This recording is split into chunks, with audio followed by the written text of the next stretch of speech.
Breaking news, this just in from the Masters Golf Tournament in Augusta, Georgia. Take a look, folks. This giant pine tree fell within the last 30 minutes into the gallery at the Masters Tournament in Augusta. And we're taking a look at brand new photographs coming in from the aftermath, again, happening just moments ago near the 17th tee box. When that tree came down, we've looked at the videos. It looked like it came on right on down on top of a group of people. But the good news, again, the good news tonight, ESPN is reporting that nobody has been hurt there at the Masters when a giant pine tree just fell. We've got high winds in the area there right now, Shay. Well, the tournament tweeted out this message just before 4:30 saying play has been suspended due to inclement weather and the grounds have now been evacuated. Heavy rain has been in the forecast throughout the entire weekend.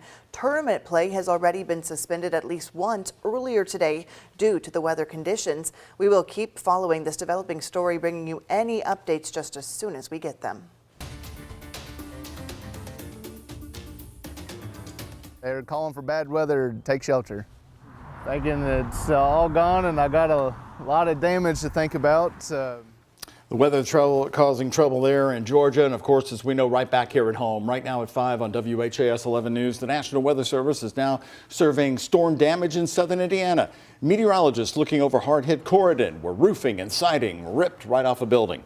4 tornadoes have already been confirmed in Louisville and Meade County, Kentucky. 3 here in Jefferson County, 2 in Newburgh, 1 in PRP. The storm 2 days ago continues to produce new findings. Hello, everybody. Thanks for joining us. I'm Doug Proffitt. And I'm Shay McAllister. Another tornado touched down up in Harrison County, and today, in Meade County. Today, the National Weather Service is looking across the river at Harrison County, where hard-hit Corridon did see some damage there.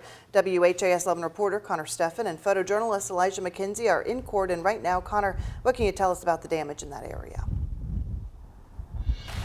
Shay, likely no tornadoes here in Corridon, Indiana, though the damage is quite apparent. The National Weather Service finished up their multi-county survey just a few hours ago. We'll get to those results in a minute, but first I want to show you where we are here in Corridon. This business right here, we're going to pan to it, and then we're going to pan to this business's roof, which has flown off and is again in the back of the business. And just to give you perspective, guys, of just the heapings of roof that we have here, and I also want to show you close up. Elijah's going to come in close and show you. This is why it's so dangerous having these pieces of shrapnel fly off in a storm. You see how sharp some of this is. This could really hurt someone, not just the sharp nails, but the sharp wood right here, sharp metal. So thankfully no one here at this business was injured. We spoke with the owner of the HVAC and electric company. He said he left his business Wednesday with the roof on. He took cover in his basement. That's when he heard the news.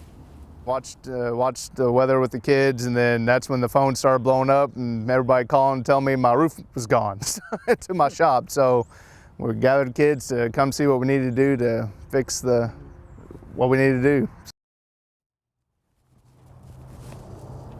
So the NWS was out in Crawford, Floyd, and Harrison County today. The team hasn't confirmed any tornadoes touched down just yet, but here in Corridon, Indiana, they have confirmed 80 to 85 mile per hour winds. Again, we're just going to show you this is what that damage can do here. And I don't think I can even put into perspective. I don't think the lens captures it perfectly, but I'd have to say this is about, at least it has to range, if you stack it up tall, 6.5 feet of really heavy metal. This is not easy to blow off of a roof. It's not easy to carry or pick up.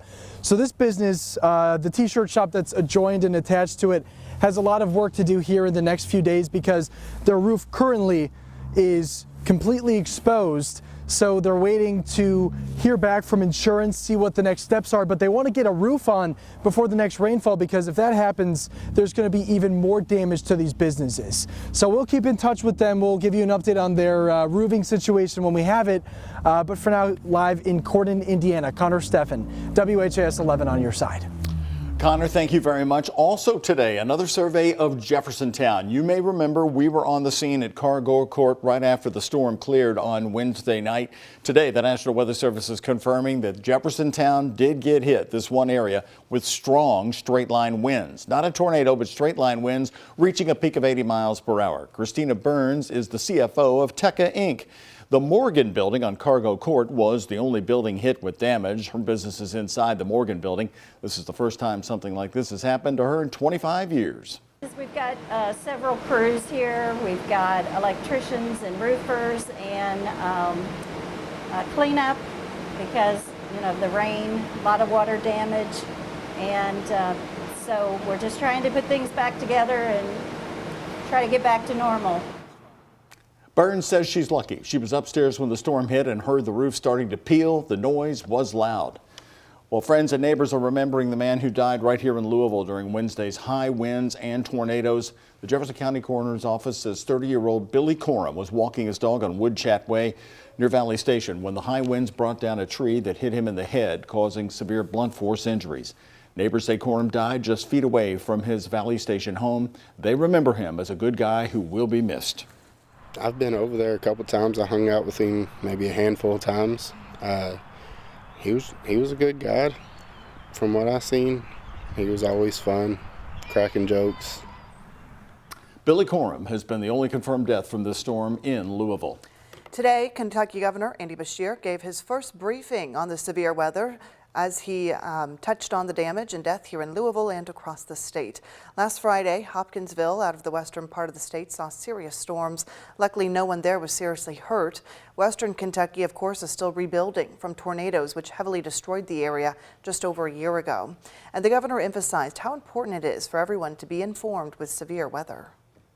Make sure you're protecting yourself and others.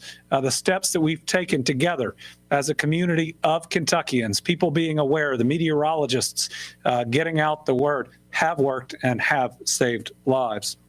The governor said he is praying for the one person who was killed in the storm back here in Louisville. And crews from LG&E have made major progress in restoring power. At one point on Wednesday, 17,000 customers were in the dark. We'll take a look at this, the current LG&E outage map. Right now, LG&E says just over 500 customers are without power in Kentucky, almost all of them right here in Jefferson County. LG&E, by the way, has made it easy for you to reach them. You can text the word outage or status to 454-358. or call them at 589-1444. You can also go to their website to report an outage. Always remember, don't ever touch or go near a downed power line. They can remain active for days after being downed. Look at this tornado go. Look at it. Wow. The awe of nature on display again, this time over Iowa. Storm chasers capturing these frightening videos of the same system that moved through our area. You can see the tornado clearly touching down, going across a highway. Over 30 people were killed in storms that spread across 11 states.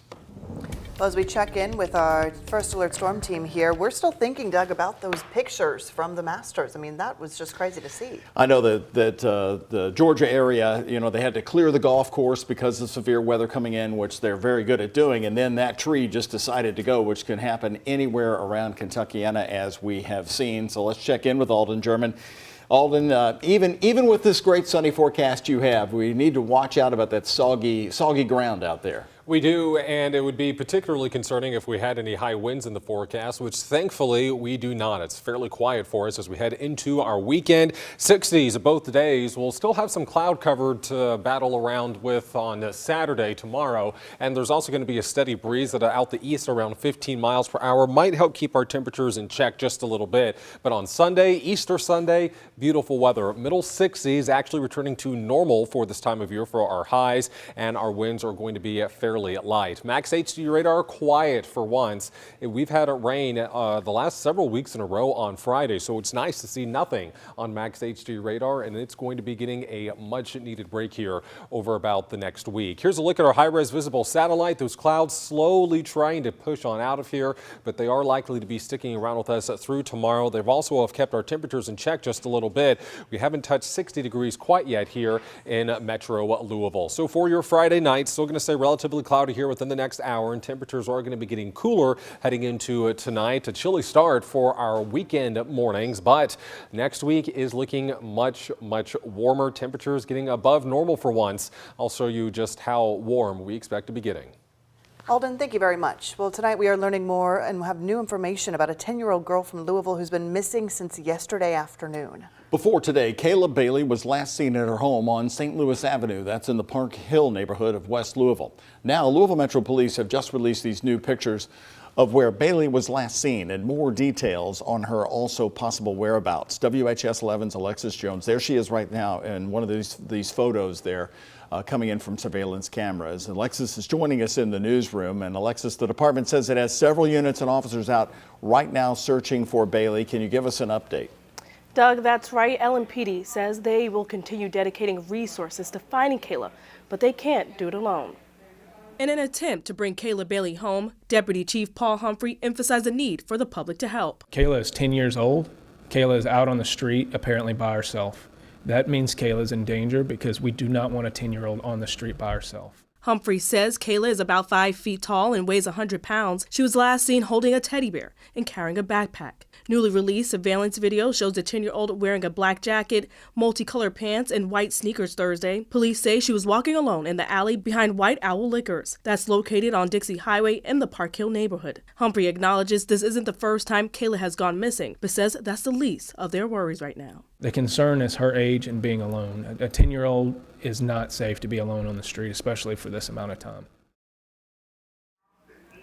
And anyone with any information or even sees a kid that looks like Kayla is asked to call 911. In the newsroom, Alexis Jones, WHS11, on your side.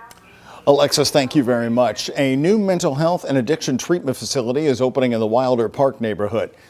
Carla's Wellness House is looking to treat those for depression, anxiety, and addiction. They're specializing in outpatient services using holistic approaches like sand tray therapy and music therapy, as well as traditional approaches. And they say this is a service our community certainly needs. We have seen individuals who, of course, have addiction issues and, things of that nature. We have actually serviced some people within the community already through Revelation Counseling Center. So my goal is that this will be a light to the community. That's been our goal really for our church, New Revelation Church, is to be a light to this community, a help to this community, to be able to help people to to not feel hopeless, and for them to be able to thrive and live a happier, healthier life. In February of 2021, the National Alliance on Mental Illness reported 43% of adults in Kentucky reported symptoms of anxiety or depression, and 22% were unable to get needed counseling or therapy.